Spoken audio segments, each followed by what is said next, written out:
let me tell you, your most precious thing as a business owner is your time. And the worst thing you can use your time for is trying to convince a prospect or a lead of the value you offer because they are not convinced of that. Anybody that is in such a business, me describing that tells you how you feel, and you know how it feels. So you know I'm talking to you.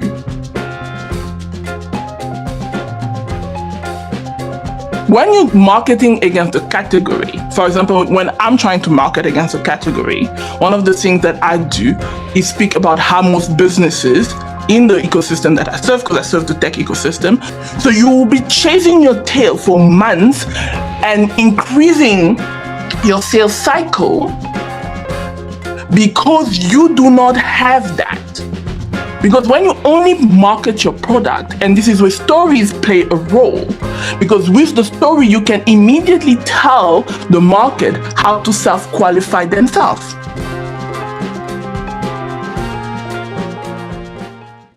So how do we leverage that? Is that we love to market against the category. What is a category? My category, for example, is business growth. So I market against the problems that I see in the marketing. Like now, I just told you about how all of you, a lot of you, not all of you, but a lot of you are marketing only to the 5%. That's me speaking to the problem. I'm marketing right now against the problem in the market. Because now when I'm telling you this, you're like, oh, it clicks. Now I move you from being unaware to becoming aware of the problem.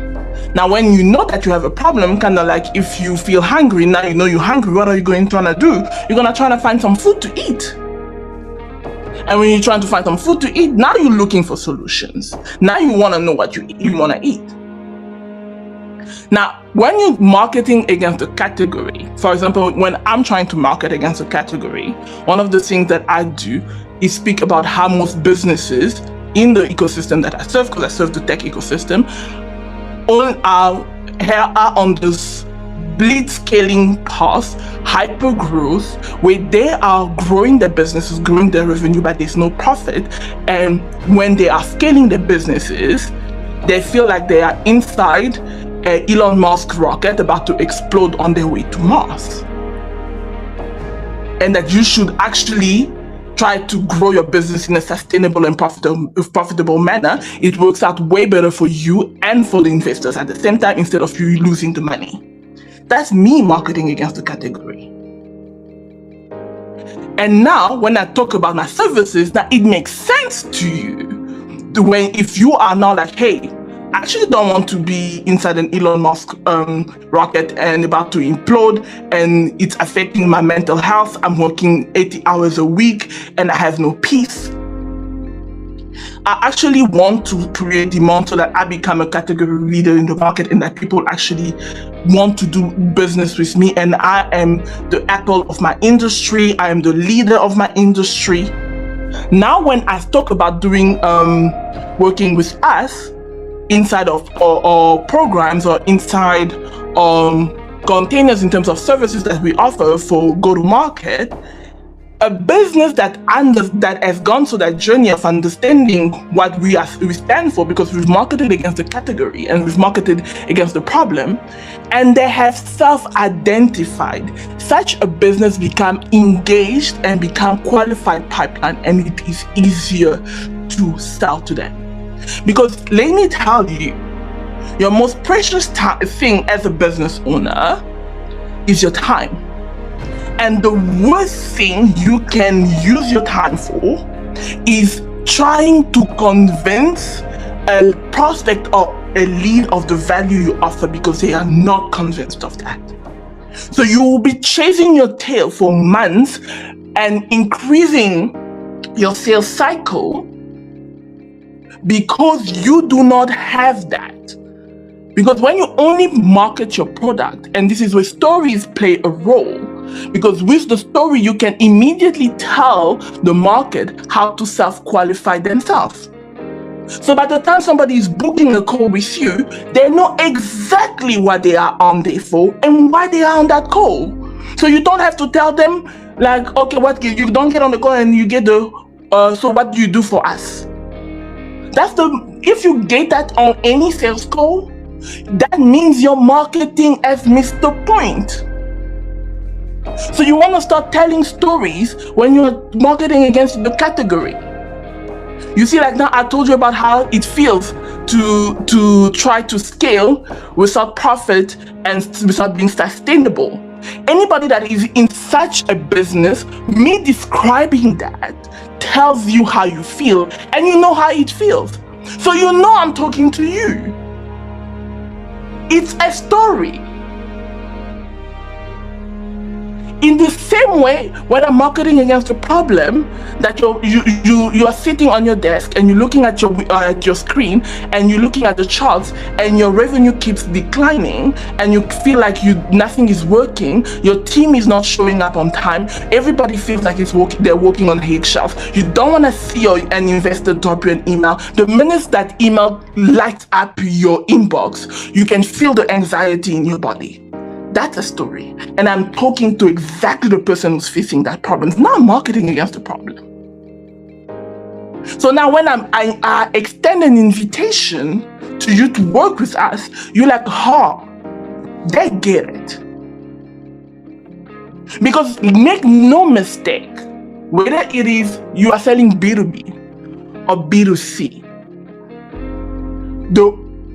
the one thing we all have is feeling. The one thing we all have, even though in B2B, it's not completely emotional, the emotions that people want to avoid will help determine the buying decision. So that's how we leverage that in our own businesses as well in our clients' businesses, kind of like how I shared earlier with our clients. With her, it's a different perspective where she's trying to get people to feel the enjoyment of owning that house. It's the same thing. So I hope that helps somebody here. If you have any question here, feel free to raise your hand and come up on stage. We are here to serve you. Thank you so much for that, Tanya. Thank you so much for that. That is really beautiful and it's really powerful too and highly valuable. I appreciate that. And of course, I know that the people that are listening and those that will listen later find value in that. And you see, one thing is to say something because you have heard of it. Another thing is to say it because you're actually living it. So what Tanya is sharing is our experience. In fact, that is why we are here, to share with you the experiences that we have dealing with other businesses. For example, there is something that we usually do in the classes for businesses that we create content for. In that we say, okay, there is this offer that we can create, which you can sometimes even give for free to the person that is just coming into your business. In that the person that is coming is not warm yet, it's cold. You don't just tell the person, this person is just knocking on the door, you say bye. You let the person have a feel of what you can offer. We usually have a 5-day strategy to do this. By the end of the 5 days, the person now knows who you are. He knows your story. He knows where you are coming from. He knows what you represent. So if the person were to pick up a call to call you, or you were to call the person at that time, you don't need to start saying, this is what we do. The person knows what you do. If you are interesting to them, or if they are interested in what you do, they know how to deal with you because they know who you are now. They know what are your value, and they have a feel of what you can offer. Storytelling helps us to do this and do it perfectly. And I think that is really very important. It's one of the reasons why we must leverage the power of storytelling to get people into our service. Because through the story, they know whether we are a good fit for them or not.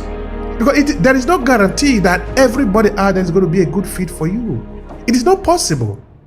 We have over 5 billion people on the internet as of today. Every one of them cannot be your client. It is not possible. If you tell your story, you make it possible for people to understand whether they want to stand by you or go the other way. You cannot serve everybody, but your storytelling will establish this. But with that, I want to move to Izu. Then, of course, I will move to Hannah later on. Isu, I want to ask you, what do you see as maybe some challenges? It can be 3 or 2 or 4 that people might have in using storytelling for lead generation in business. And what can you see also as solution to those challenges? Maybe 2 or 3. Please share with us. All right. So, what I would say concerning this question, because I consider this question to mean so much, and I would just lay my legs on the foundation that was already led by, Tanya, and a little bit of it by Nicola.